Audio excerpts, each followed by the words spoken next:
Hey there, Dr. Dallas Bragg here, recovery coach for gay men who want to break free from addictive patterns related to crystal meth and live their best and highest life. Today we are diving into a subject you might not hear anywhere else. Why you chose the crystal meth route for your life. And if you just said, I didn't choose this, then there's even more reason to stick around for the entire video. We're going to look at the top 5 reasons you chose crystal meth and real-life examples of men who had to face suffering to rise to success. On this channel, you're going to find lots of resources to help you break free from Tina and attain your best and highest life. And also, don't forget to look for my podcast called The Aftermath here on this channel as well. New episodes are released every Thursday. I drop a long-form video just like this every Saturday, so please turn on the notification bell so you don't miss any. And by the way, if you even want more of me, you can join my mailing list. Every Monday, I release a newsletter. It's a working study newsletter that you can use as a worksheet. Also, when the podcast comes out, I also release a study guide to go with that. So many free things. Also, if you go to my website, drdallasbragg.com, you can sign up for my free 30-day course called Reframing Relapse, daily video modules, guided meditations, journal prompts, all the good stuff, 30 days worth of it. And if you're interested in my one-on-one coaching program called Recovery Alchemy, the link to apply is in the show notes. Through weekly one-on-one sessions, weekly group sessions, and daily accountability, your life could look much differently in 6 months from now. What a miserable existence to feel unhappy and consistently triggered for your entire life. That used to be my reality. I can remember feeling sad and triggered as a small boy through adolescence, through my teenage years, and into adulthood. I mean, all the pictures from my childhood proved it. You can see it on my face. I was always frowning or scowling about something. I always believed that as soon as I had that, life would feel happy. But that was never enough. And it was always a moving target. Fast forward to coming out and entering in my first relationship as a gay man with another man. Finally, after decades of waiting, I can now be happy.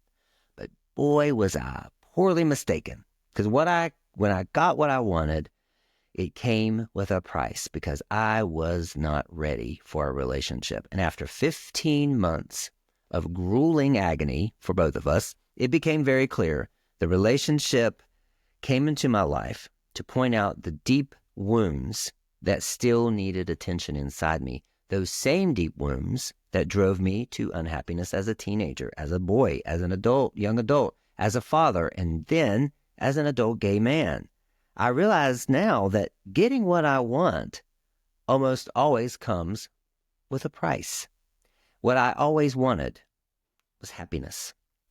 And after coming out as a gay man, the route to that state of being, in my mind, was a straight rainbow trail of hearts and glitter. But my mind is a limited human brain. The real route to that state of being was heartache, disappointment, and yes, meth addiction. Those experiences catalyzed my healing, so there was no more of that I was seeking. I attained happiness within. My smile today is brought to you by hardship, especially meth use. So I'm making this video specifically for you. Yes, you specifically, the guy who's wondering if his relationship with crystal meth is actually leading somewhere or was actually for a purpose in the past. Was it meaningful, or was it just some weird cosmic joke at your expense? Or does it make you a bad person? But consider for a moment. What if this entire meth experience, even the darkest, most shame-filled moments, is or was actually a divine invitation? There's this profound understanding that nothing in our lives is random. I believe it. I stand by that. Nothing is random. And those hardest parts, they're not punishment, they're preparation. So many of you are right on the cusp of leaving meth behind, but you won't let it go. You won't let go of the shame. I'm dirty. I'm gross. I'm just a meth addict. Why did this happen to me? What did I do to deserve this? Why can't I live an easy life like everybody else? You're keeping yourself stuck with these questions, these lamentations. You are second guessing the divine curriculum of your life. Let it go.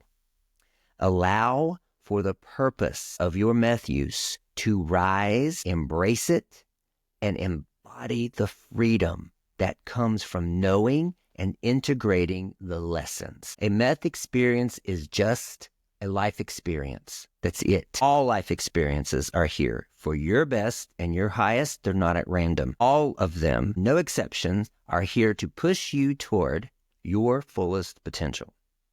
And you will be pushed until you let go and allow. So if this sounds crazy to you, it's time for me to convince you. Here are 5 sacred reasons your crystal meth experience may have been called forth, and real-life examples of men you might know who had to face similar suffering to rise to their success. All right, number 1, the light disguised as darkness. The brightest light must be concealed in the deepest darkness. The greater your potential for transformation, the greater your challenge. I think about the nights when I picked through garbage, looking for receipts to take into Walmart to get the merchandise off the shelf, hoping for a return. I had to face that rock bottom to experience the mountaintop I'm on right now. Consider Robert Downey Jr. He was a man who spent years cycling through addiction, arrests, rock bottoms. In 1999, he was quoted saying to a judge, "It's like I have a shotgun in my mouth, and I've got my finger on the trigger, and I like the taste of gunmetal." He was sentenced to prison, and his career was considered pretty much over. Yet that darkness wasn't his ending. It was the beginning. The depth of his struggle became the foundation for one of the most remarkable comebacks, probably the most remarkable comebacks in Hollywood history. More importantly, the authenticity, the humility, and the wisdom he gained through his recovery journey has touched millions. The man we see today, centered, purposeful, profoundly grateful, would never exist without the man who once couldn't stay sober for a single day. Think about that. The universe operates on this principle of contrast. Just as we can only truly appreciate light because we know the darkness, we can only fully embody our potential because we've experienced its absence. Your journey with Tina isn't some cruel punishment. It's the precise contrast needed for you to recognize and claim your true nature. The deeper the darkness, the most profound the awakening that follows. Let that sink in. Your relationship with Tina is not random. It's precisely calibrated to match the magnitude of light that you are capable of revealing. The depth of your struggle is proportional to the height of your potential. I've seen this play out so many times. The men who've walked the deepest into the shadows of chemsex often become the most radiant beacons of transformation afterwards. It's like the universe only gives us challenges equal to our capacity to transcend them.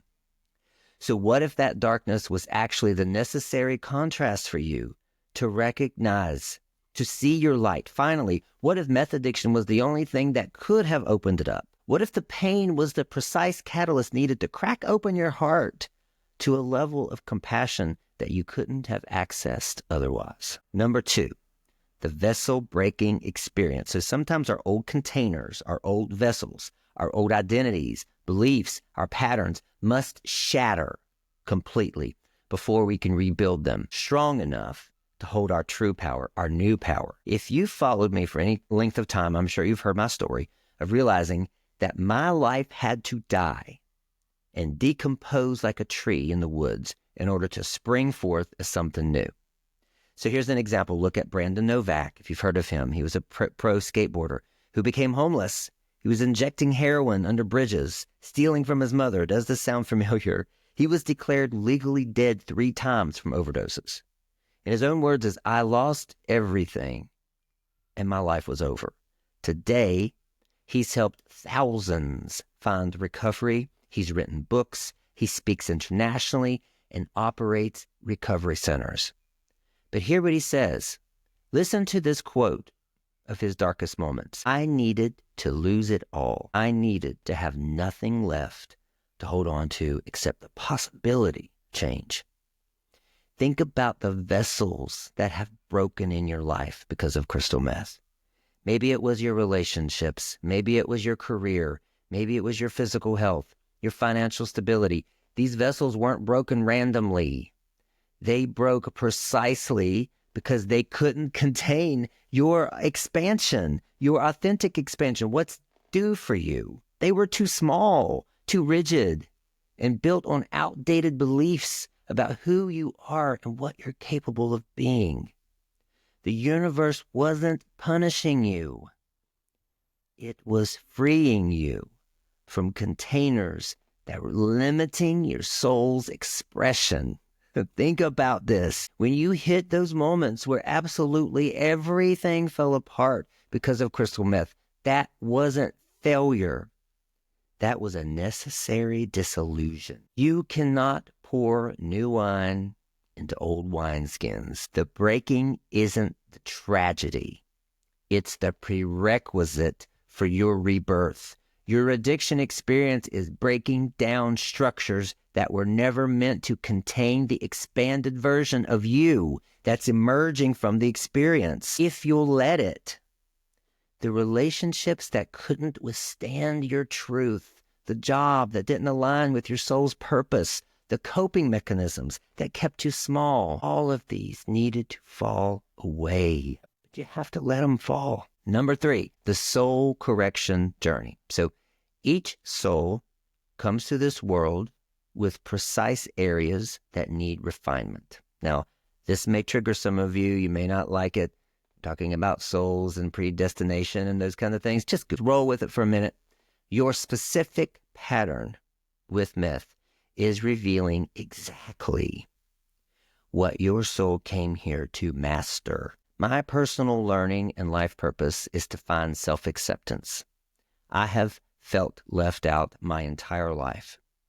And I'm happy to explain more about that and my journey, but this video is getting too long as it is. But for this example, let's consider Dax Shepard, when I was watching TV, called Parenthood, who struggled with addiction for years before finding recovery. So on his own podcast now, I think it's Armchair something, he's remarkably honest on this podcast about what substances gave him. They gave him confidence, escape from anxiety, relief from feeling not enough.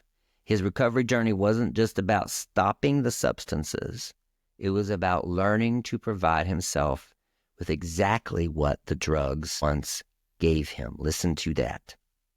Today, his vulnerability and his emotional intelligence have made his podcast the place where millions find healing. They feel comfortable. They're in a non-judgmental space. His addiction wasn't a detour from his purpose. It was the exact training ground for it. His recent relapse projected him to a new level because he leveraged it. This soul correction journey is not abstract. It's intensely practical. What's fascinating is how precisely our addiction patterns reveal our soul's curriculum. It's almost eerily specific to you. What is coming up as you try to quit crystal meth is exactly what your soul needs to correct, exactly what you need to heal from. I've never once worked with a man whose crystal meth use was random or generalized. It always follows a pattern. And when we decode that pattern, it reveals exactly what the soul is here to learn. One man uses only when feeling rejected romantically. Another man uses to access his creativity. Another uses to feel sexually confident. Another uses to numb his grief. These aren't random. They're roadmaps to your soul's specific healing journey. When I work with men in recovery, I always ask, what does Tina crystal meth give you that you believe you can't give yourself? The answers reveal everything. I can only feel sexually free and uninhibited when I'm high. It's the only time I don't hate my body. It makes me feel like I belong somewhere. I can finally shut off the voice in my head that says, I'm not enough, you're not enough. These aren't just reasons for using. They're revelations about your soul's curriculum and the healing that's waiting for you. The very thing that drives you to use is illuminating the exact soul correction you're here to make. It's all on purpose. The addiction isn't hiding your path. It's literally pointing directly at it with a neon sign saying, heal this, be happy. Number 4, the resistance, revealing the desire. So I want you to listen to this. What we resist most violently is often what our souls desire most deeply. What we resist most violently is often what our souls desire most deeply. The shame, secrecy, the double life of chemsex are actually revealing, by the opposition, what your heart truly longs for. While using meth, I got off on the secret life. The secret life of it, I got off on that more than any other part, to be honest. Sneaking around in the middle of the night, drug deals in shitty hotel rooms, smoking my pipe in the bathroom at work. I resisted a boring, normal life because I associated it with unhappiness and disappointment that I had grew up with. My soul was crying out for peace. So for this example, consider Russell Brand. He's a man who once embodied chaos and addiction, self-destruction, yet beneath all that resistance to stability and the connection, there was a soul deep in there craving spiritual meaning and real authentic impact. And today he's one of the most articulate voices on spiritual awakening and authentic living out there. The very intensity that once fueled his addiction now powers his mission. This principle applies universally, but manifests uniquely for each person, because not everybody allows it. The specific nature of your resistance, the exact way you use crystal meth, the circumstances, the thoughts, and the feelings before you use, during, and after all contain encoded information about what your soul is longing to experience. This is my plug for journaling. Write down as much of that shit as possible. That's rich, rich data. It's like a photographic negative that when you develop it properly, it reveals the exact image of what your authentic self is reaching for. Get it? Look at your pattern with crystal meth. If you're craving escape, your soul is seeking freedom from self-imposed constraints. If you're seeking validation from strangers, your soul is hungering for authentic recognition of your worth. If you're chasing intensity and peak experiences, your soul is desperate for meaning and purpose that makes everyday life feel vibrant. If you use to feel powerful and confident, your soul is yearning to embody your authenticity, your authentic strength, who you are. If you use to feel connection, your soul is signaling its need for genuine intimacy.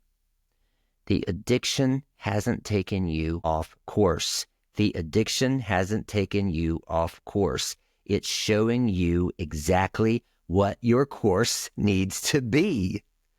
You are being shown a mirror revealing the exact shape of what your soul seeks by showing you its opposite. Number 5, the divine detour. It's actually the path. So you've seen my descent, now watch my rising. It was a quote from Rumi that got me through a lot of hard nights in the beginning of my recovery. Your descent is for the sake of your ascent. What feels like a detour is actually the most direct route to your transformation, but you get in the way. Think about David Goggins. He was once overweight, depressed, stuck in a loop of self-hatred. He transformed through extreme physical challenges to become an ultra-marathoner, a Navy SEAL or something like that, an inspiration really to millions.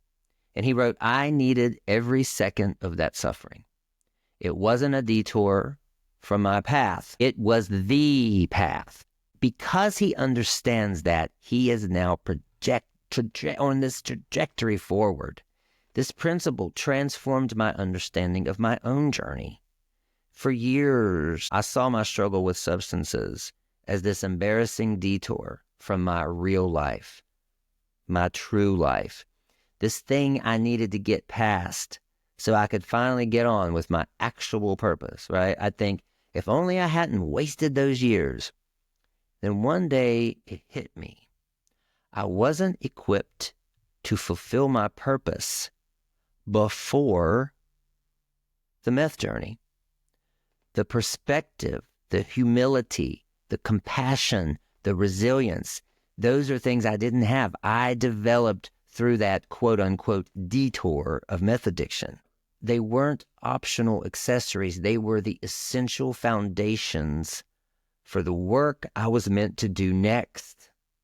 I had to develop them through my meth experience. Without them, I'd be building a house on sand if I tried to do the things I'm doing now. Your crystal experience isn't a deviation from your path. It is your path. Purposefully designed to deepen your compassion through your suffering, enabling you to connect with others in ways that superficial happiness could never do. You're going to see life through a new lens on the other side of this. You're going to expand your consciousness beyond the limitations of conventional thinking. You're going to break your identification with limiting beliefs about who you thought you were and who they told you you were. You're going to connect with divine humility and surrender that comes only through realizing you cannot control everything and everything's on purpose. And it's going to place you in a position to help others in ways nobody else can. I've watched men who swore their lives were ruined by crystal meth. They went on to create recovery communities, launch healing businesses, rebuild their families with new authenticity, and live with a depth of purpose they never imagined possible, and I'm one of them. The detour was the path all along. This isn't spiritual bypassing. It isn't saying the pain doesn't matter. It matters deeply, but it's on purpose. It matters because it's purposeful, not because it's punishment. When you start seeing your rock bottoms as the solid foundation upon which you're building your authentic life, rather than the evidence of your failure, everything shifts. When you start viewing your addiction experience through this lens, I promise you, it all shifts. The shame dissolves. Self-hatred has no place to land. The idea that you've wasted time evaporates.